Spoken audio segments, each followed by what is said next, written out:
Magandang araw po sa inyong lahat mga kababayan at welcome back dito po sa PNR. At ito nga mga kababayan, latest news, bagong pasabog ni Trillanes, ginulat si BP Sara, PBBM, nagulantang Aime. Yan mga kababayan, patungkol po riyan ang ating alamin at bibigyan ng komento ngayong araw na ito. At di na po natin ito patatagalin, ito simulan na po natin to. Okay, ito, pasabog ni ex-Senator Trillanes, PMA Class 1995. Sabi niya sa PMA chat group na monitor niya, may mga disgruntled PMA generals na pag hindi nagapan, delikado ang Marcos administration. Pakinggan natin ha.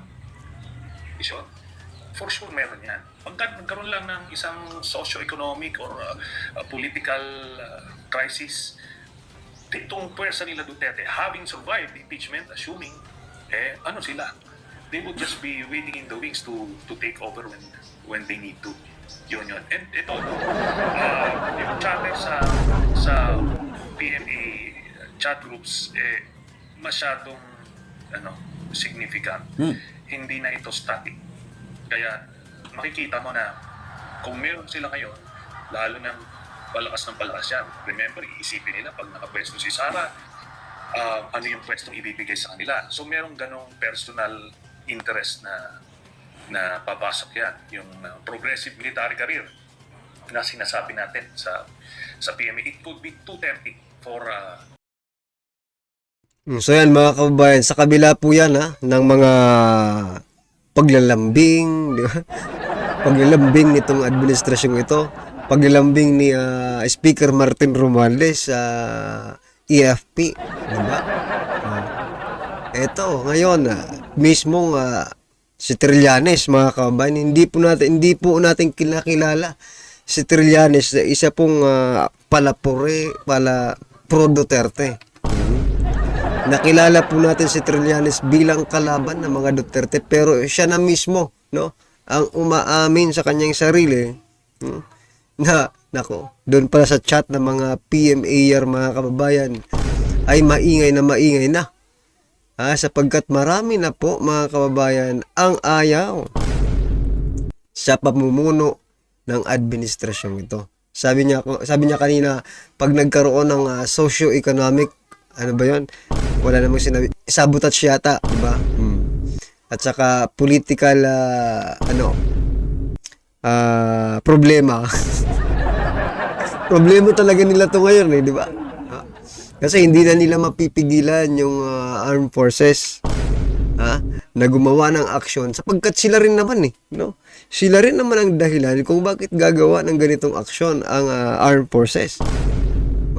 Hindi mo maisisisi kanino man. Kung mag-aklas man itong mga EFP, di ba? Sa inyo at sa inyo rin isisisi dahil hindi maganda ang inyong naging pamumuno sa ating bansa. These PMAers to resist. Medyo interesting yung sinabi nyo, yung chatter sa mga PMA chat groups, medyo ganyan. Can you be more specific? What exactly do you mean po? Meron kasing mga Duterte, lalo na sa mga retired ranks. Talaga. Masyado silang bold sa kanilang mga pronouncements. Isa na po dyan si retired General Orlando Leon, di ba? Palapakan po natin ang retired general na yan, mga kababayan. Dahil napakatalino at sabi niya nga, hindi siya para sa Duterte, para po siya sa bayan. At kung nakikita natin, mga kababayan, hindi po pati si Captain Dado, di ba? Hindi po sila pro Duterte, pero nakakapagsalita sila ng ganito kasi sobra na po. Sobra na po ang pamumunong ito. Bukod sa pagwawaldas, pagbabalahura sa ating kaban ng bayan, no? Hindi po sila nagtatrabaho ng maayos kasi ang trinatrabaho po nila ay ang Duterte.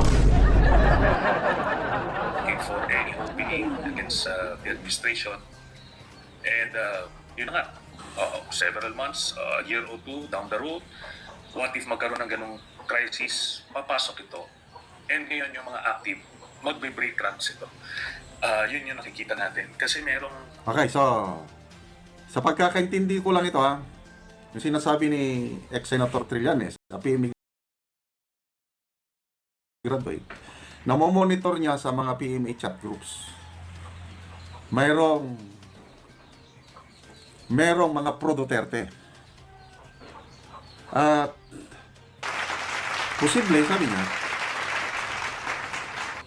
itong mga PMAers Good news ito, good news. na magsisimula sa mga retired lang muna, silang magsisimula,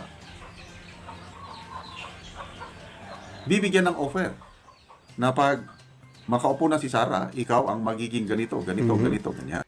Pero nakikita po natin, no, talagang gumagalaw din po talaga ang mga retired generals or retired AFP or mga PMAers, mga kabayan. Sapagkat doon po sa naging manifesto, no, na kinukundi na nila ang pagpapakulong ni Paduano kaya General Wilkins Villanueva, no.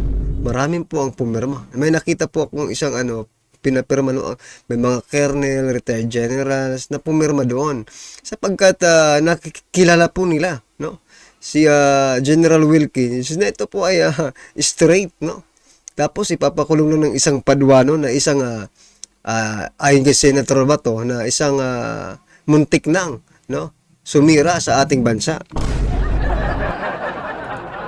So, very tempting yung offer na gano'n. So, itong galaw ng mga retired generals na very vocal, pwedeng maka-apekto sa mga nasa active service. Mag-break away. Tama. Yun ang assessment ni ex-Senator Trillanes. But Yeah. very alarming. Ngayon ko lang narinig ito. Sabi nga ni Christian Isguera, that's very exciting. O na ano ba? What's the details? So, itong nangyari ngayon kay General Wilkins Villanueva, nako, pag hindi nila ito Na-resolve. handle maigi, baka ito na yung sinasabi ni ex-Senator Trillanes na ito ang mitya na lalong iinit ang sitwasyon sa military. Kasi for the first time, sa tingin ko I don't know kung meron na bang unang sinight in contempt na PMA graduate na general, na matino pa namang general. Sa mga nakakausap ko, ang daming nagbabout sa integrity, sa character ni General Wilkins Villanueva. Kaya, ang kanyang mga mista sa PMA Class 1988, madami yan, dami general yan. Dalawa ang AFP Chief of Staff na na-produce ng Class 88. General Faustino, na naging Secretary of National Defense. General Andres Centino, na Presidential Advisor ngayon. Plus, ang dami nilang mga 3-star, 2-star, basta maraming. Isa sa mga pinaka-successful class sa PMA itong 88. Eh yun, sinampulan nila na pinakulong. So sa AFP lang pala yan, yung dalawang 4-star generals. Meron silang isang PNP chief, 4-star general, si General Carlos. Meron silang isang 4-star admiral sa Coast Guard. So, umaangal ngayon ito. PMA Class 88. Pag hindi maagapan, ngayon, nag-break na ang mga kongresista. Nakakulong. I don't know kung wala pa akong balita kung pinalabas na nila si General Wilkins Villanueva. Parang mag-spend ng Christmas at New Year ang magiting na general sa kulungan. Ito yung sinasabi ni ex-Senator Trillanes na pag hindi magandang pag-handle ng mga ganito, baka. So, yun ang pinapaliwanag niya. Tuloy natin. May active, mga proactive na nagre-recruit at nagbubuyo, nag-agitate. Yun ang mahirap. Simulan ng interview na ito ni Christian Isguera. Tinanong ni Christian Isguera si Trillanes, pag hindi nagtagumpay ang impeachment laban kay VP Sara, anong mangyari sa PBBM admin? Sabi ni Trillanes, baka ang Marcos administration hindi matapos ang kanyang termino. Pakinggan natin. Dapat, Senator, ano pwedeng mangyari kay BBM kung hindi ma-impeach at matanggal sa pwesto itong si Sara Duterte at ma-survive niya itong political turmoil na ito? What could happen to BBM? I'm almost certain that hindi niya matatapos yung kanyang termino kung hindi niya may You see? I'm almost certain. Yan, mga kababayan, hinulaan na po, ha? Ni Trillanes si PBBM na posibleng hindi, no? Matapos ang termino. Oh. Dahil nga po sa inyong mga ginagawa, wala naman kayong, para sa akin, ha? Wala naman kayong natupad na inyong mga pangako. Tapos, everyday kayong nangangako. Kung hindi man everyday, every month, every week. Pangako kayo ng pangako. Kayo yung mga pangako nyo, nagpapatong-patong na. Ha? Hanggang siguro sa pinaka present, no? Pinaka latest ninyong pangako, wala kayong natutupad down the line. Paano pa maniniwala ang taong bayan sa inyo? Talagang posible itong sinasabi ni former Senator Trillanes na hindi na nga matatapos ni President Bongbong Marcos Jr. ang kanyang termino. Ha? Oh. Kasi kayo mga kababayan, kung bibigyan kayo ng chance, no? Ano kayang rason, no? Kung bakit hindi matatapos ni President Bongbong Marcos Jr. ang kanyang termino? Ha? Hindi matatapos ng Pangulong Marcos Jr. ang kanyang termino pag hindi nila tuluyang matanggal sa pwesto si VP Sara through impeachment. Anong dahilan niya? impeach si Sara kung hindi mako-convict, kung hindi ma-remove by impeachment. Bakit? Kasi nakita mo, naging siya bolder and bolder, nagiging brazen sa kanyang mga pagkilos, lalo na pagka na-survive na ito. Kasi kung wala kang gagawin, the same, hindi naman yan sila mag-tone down ng kanilang efforts to oust President Marcos. Ang target nila is to get back to power. Bagong balita ngayon,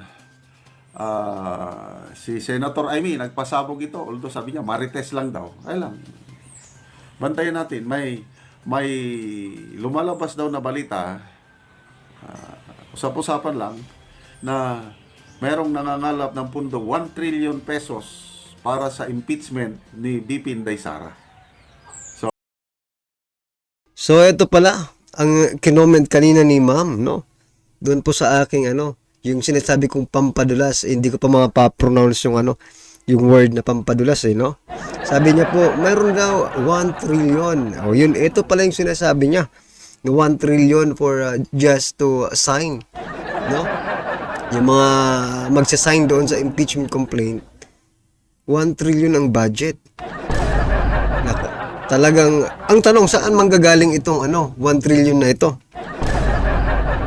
Oh, hindi rin ba sa sa kaban ng bayan, no?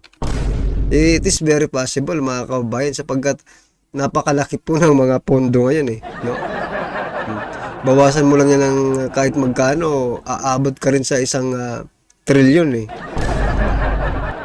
Well, anyway, mga kababayan, ano pong inyong reaksyon, opinion patungkol po sa video nito? Comment lang po sa baba para at isa lang po natin, mga kababayan, ang inyong opinion. Maraming salamat po.